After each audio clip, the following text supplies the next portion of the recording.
Hello guys, स्वागत है आपका सिटीजन जी चैनल पर। 2020 में एक कैनेडियन स्लैशर मूवी आई थी बुचर्स। सरप्राइजिंगली 2024 में इसका सीक्वल आ चुका है, Butchers Book Two Raghorn. Director same है, एड्रियन लैंगली, पर देखना यह है कि इसमें क्या क्या चीजें बेहतर की गई हैं, क्योंकि 4-5 साल पहले जो अंडररेटेड स्लैशर्स आई थी अब उनके सीक्वल्स आ रहे हैं और कहीं ना कहीं इसका श्रेय जाता है आर्ट द क्लाउन को। फिलहाल रॉन्ग टर्न टाइप की फ्रेंचाइज की जगह खाली है कैनिबल म्यूटेंट्स जंगल वाली, तो यही रेस लगी है कि कौन उस जगह को फिल करेगा या फिर रॉन्ग टर्न को खुद वापसी करनी होगी। कर ले तो अच्छा ही है। खैर मूवी 18+ है, तो अब से जब भी आप ये लोगो देखोगे तो समझ जाना कि वीडियो फैमिली के साथ देखने लायक नहीं है। अभी के लिए ज्यादा देर ना करते हुए जल्दी से स्टोरी स्टार्ट करते हैं।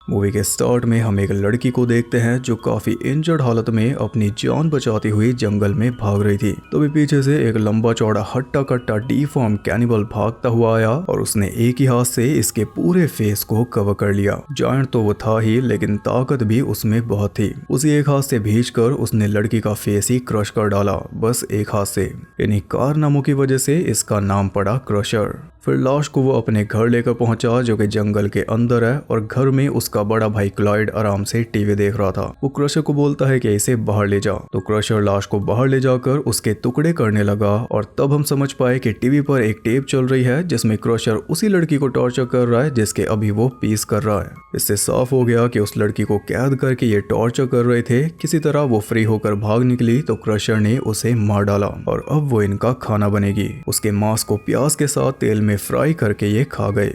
इसके बाद हम एक ग्रुप को देखते हैं जो किसी अमीर बाप की बेटी को किडनैप करके ले जा रहे हैं। वो लड़की बंद है कार की डिग्गी में। किडनैपर्स हैं ब्रायन, एरिक, सैरा और सैरा का कजन जॉश, जो किडनैपर तो नहीं है, बस मजबूरी में इनके साथ आ गया। सैरा ब्रायन की गर्लफ्रेंड है और साथ ही साथ एरिक के साथ भी इसका अफेयर चल रहा है। ग्रुप में कितनी एकता है वो आप समझ ही सकते हो। इतनी एकता है कि ये कहाँ पर जा रहे हैं किसी को पता ही नहीं, सिर्फ ब्रायन जानता है और वो किसी को बता भी नहीं रहा। अब दिल थाम कर बैठ जाओ, क्योंकि आ गया स्लैशर्स का सबसे महान पड़ाव, गैस स्टेशन। भूल तो नहीं गए थे। ब्रायन कार में ही बैठा रहा, एरिक फ्यूल भरने लगा और सैरा और जॉश चले गए स्टोर में। बैक डोर से रास्ता एकदम साफ था, तो जॉश का मन कर रहा था कि यहाँ से भाग जा, पर अपनी बहन को छोड़कर वो नहीं जा पाया।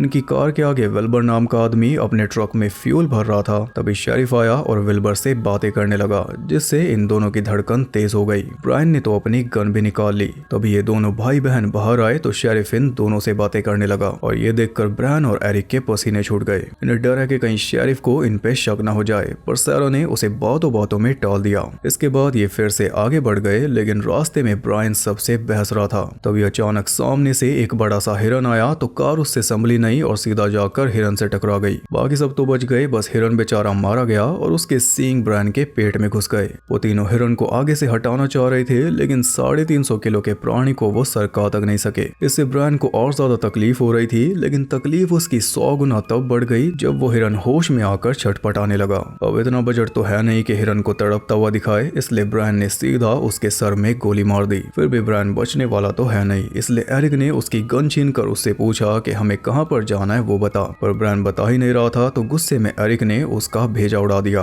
अब प्लान तो इनका ब्रायन के साथ ही खत्म हो गया। आगे क्या करना है वो इन्हें पता ही नहीं। कार भी अब चलेगी नहीं, इसका मतलब इन्हें पैदल ही यहाँ से निकलना होगा। या तो आगे की ओर चले या फिर वापस पीछे गैस स्टेशन पर जाएं। लेकिन साथ में किडनैप लड़की भी तो है, उसका क्या? इसी दुविधा में वो फंसे हुए थे कि तभी वहां पर आता एक ट्रक। उसमें था रैंडी नाम का आदमी। इनकी हालत देखकर वो कहता है कि तुम में से 2 लोग मेरे साथ चलो, गैस स्टेशन पर जाकर मदद मिल जाएगी। लेकिन एरिक का प्लान तो कुछ और ही था। 2 क्यों जाए जब ये तीनों जा सकते हैं, वो भी किडनैप लड़की को साथ लेकर, और वो भी पीछे नहीं बल्कि आगे। ऑब्वियसली रैंडी को मारने के बाद उसका ट्रक लेकर। वो तो बेचारा मदद करता रह गया और एरिक ने उसे गोली मार दी। वो एक और मार रहा था, लेकिन जॉश ने उसे रोक दिया और बस इसी का फायदा उठाकर रैंडी ट्रक लेकर वहां से चलता बना। अब एरिक का मन कर रहा था कि जॉश को भी मार दे, पर सैरा के होते हुए वो ऐसा कर नहीं सकता, वरना कब का कर देता। खैर अब और कोई चॉइस नहीं बची थी, इसलिए लड़की को बाहर निकालकर वो जंगल के रास्ते आगे बढ़ने लगे। लेकिन क्लाइड की उन पर नजर थी। कई हफ्तों का खाना उसके सामने था जिसे वो गवाएगा नहीं। वो सीधा घर पहुंचा क्रशर को लेने, जो कि उदास होकर बैठा था, क्योंकि उसकी नई फ्रेंड ने भी वही किया जो पुरानी फ्रेंड्स ने किया था। अपनी जान बचा बचाकर भागना। क्लाइड कहता है कि नई फ्रेंड्स आ चुकी हैं, जल्दी चल, तो वो भी बेड़ियां उठाकर चल दिया। उधर रैंडी ड्राइव करते करते रास्ते में ही मर गया तो उसका ट्रक रोड के साइड में जाकर रुक गया। कुछ देर बाद वहां से वेल्बर गुजर रहा था तो उसने रैंडी को देखा और एक अच्छे नागरिक की तरह सबसे पहले उसके पैसे चुराए, फिर सीधा शेरिफ के पास पहुंचा। शेरिफ को साथ लेकर वो वापस आया। तब शेरिफ को पता चला कि मामला तो सीरियस है, रैंडी को गोली लगी। तो रेडियो पर खबर आ गई कि 4 किडनैपर्स एक लड़की को किडनैप करके फरार हैं। उनकी कार के हुलिये से शेरिफ को यकीन हो गया कि ये तो वही लोग हैं जिन्हें दिन में देखा था। तो शेरिफ ने और पुलिस फोर्स बुलाई, फिर खुद वो निकल गया आगे चेक करने। इसी बीच जॉश उस किडनैप लड़की की पूरी केयर करता हुआ चल रहा था जिसका नाम है ऐश, और उनके पीछे पीछे चल रहा था क्रशर। लेकिन एरिक इससे पक चुका था, ये केयर वेयर उससे अब और बर्दाश्त नहीं हो रही और वो जॉश को गोली मारता उससे पहले किसी और ने उसे गोली मार दी और वो था क्लाइड। उसके आते ही सारा नाटक करने लगी कि ये बुरा आदमी था, हमें किडनैप करके ले जा रहा था, हमें बचा लीजिए, वही सब नौटंकी। लेकिन क्लाइड नौटंकी प्रूफ है। जॉश भी हीरो बनना चाह रहा था तो क्लाइड ने उसे भी शुद्ध इंग्लिश में समझा दिया, आगे उसकी मर्जी। गोली लगा मांस इनके लिए वेस्ट है, इसलिए एरिक की लाश को ये नहीं लेकर जाएगा। बाकी उन दोनों भाई बहन को बेड़ियों में कैद करके वो लेकर पहुंचा उनकी कार तक। वापस कार तक क्यों लाया? क्योंकि इसे हिरन का सर चाहिए, इतनी बड़ी ट्रॉफी ये कैसे वेस्ट जाने देगा। और ऐश को इसलिए छोड़कर आया ताकि क्रशर उसके साथ दोस्ती कर सके, और क्रशर ने तो एक ही हाथ मारकर उसे बेहोश कर दिया। ऐसे दोस्तों तो नरक में जाकर क्या करना है, नरक का पूरा कोर्स तो यही करवा देगा।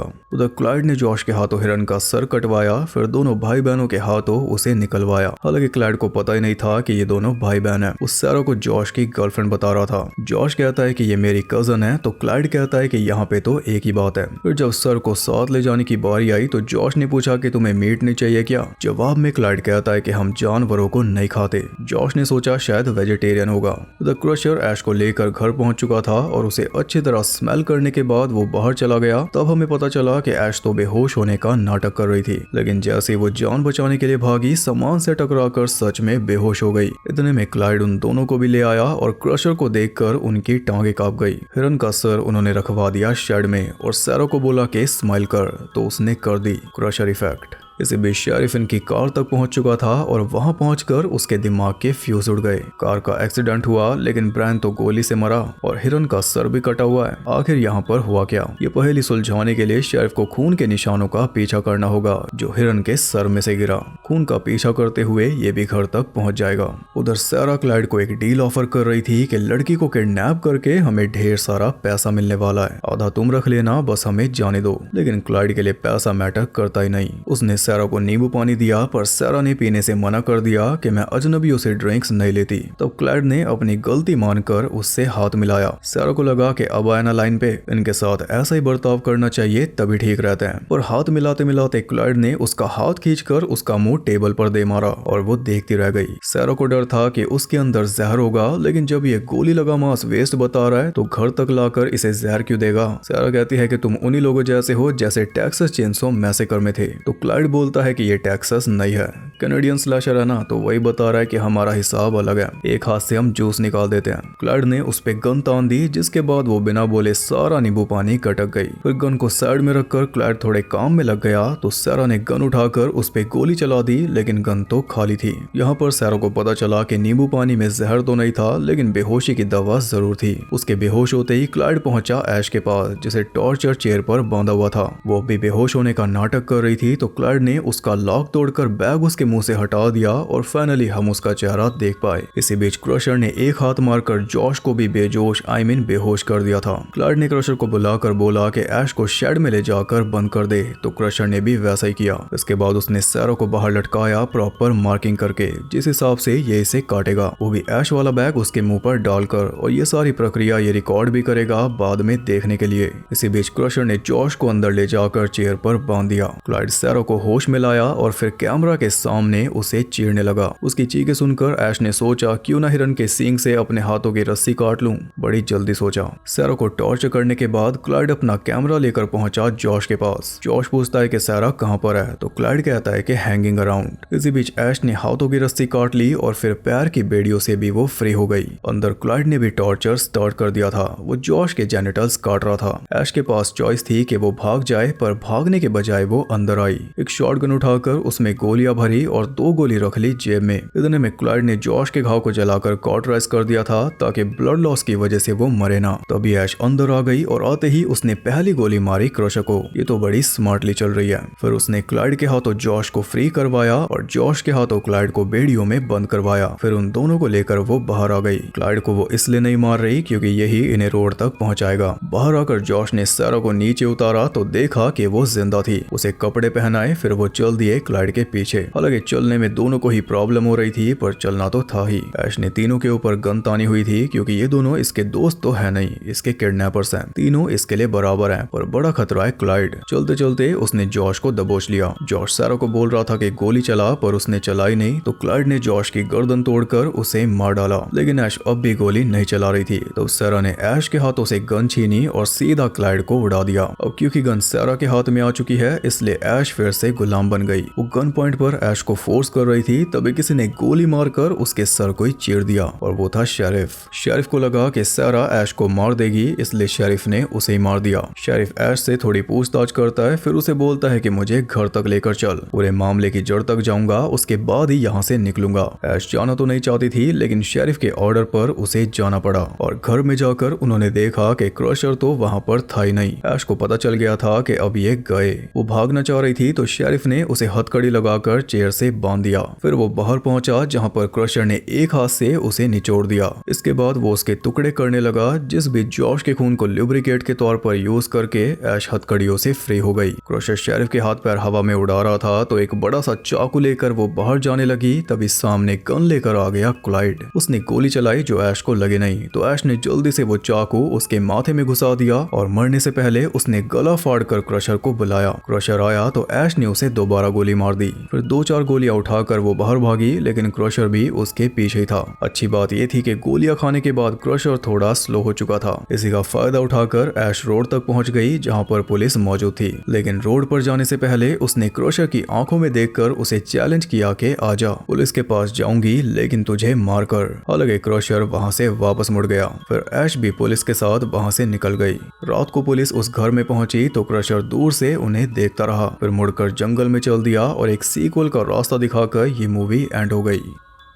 तो पिछले पार्ट से ये कहीं ज़्यादा बेहतर है। इसमें ढेर सारी इंप्रूवमेंट की गई, चाहे स्टोरी हो या डायरेक्शन हो या कैरेक्टर्स का बिल्डअप हो या फिर गोर। स्टोरी भी अलग थी, ऊपर से कब क्या हो जाए ये पता ही नहीं चल रहा था। एंड में तो इतने ज़्यादा ट्विस्ट आ गए कि पूछो मत। जब लगता है कि मूवी अब खत्म होगी तभी एक नया ट्विस्ट आ जाता। कभी कोई मर जाता, कभी कोई दब जाता, कभी कोई हावी हो जाता, कभी कोई दोबारा जिंदा हो जाता। कुछ इस तरह एंडिंग हमारी पहुंच से काफी दूर थी और इसे देखकर साफ हो गया कि रॉन्ग टर्न टाइप की मूवीज में ये एक अच्छी जगह बना सकती है। आजकल कई सारी लो बजट स्लैशर्स आ रही हैं पर उन सब में जो भी चीजें मिसिंग होती हैं वो इसमें नहीं थी। सीक्वल आएगा तो उसमें क्रशर मेन होगा, बल्कि अगर सेम रास्ते स्टार्ट कर दे तो और ज्यादा बेहतर होगा। पुलिस वाले आए तो क्रशर एक एक करके उनका शिकार करेगा, कुछ ऐसा। बाकी आप बताइए आपको ये मूवी कैसी लगी और कौन कौन चाहता है कि रॉन्ग टर्न फ्रेंचाइज वापस आए एक नई मूवी के साथ। वीडियो पसंद आई तो लाइक करना और ऐसी और इंटरेस्टिंग वीडियोस देखने के लिए चैनल को सब्सक्राइब करके बेल नोटिफिकेशन को ऑल पर सेट कर लो ताकि नोटिफिकेशन आपसे जान पहचान बढ़ा सके मेरी। और ज्यादा कनेक्टेड रहने के लिए आप मुझे इंस्टाग्राम पर फॉलो कर सकते हो, वहां आपको बहुत कुछ जानने के लिए मिल जाएगा और साथ ही बाकी जगहों पर भी जिनके लिंक्स आपको मिल जाएंगे नीचे। मैं आपसे मिलूंगा अगली वीडियो में, तब तक के लिए सबको बाय।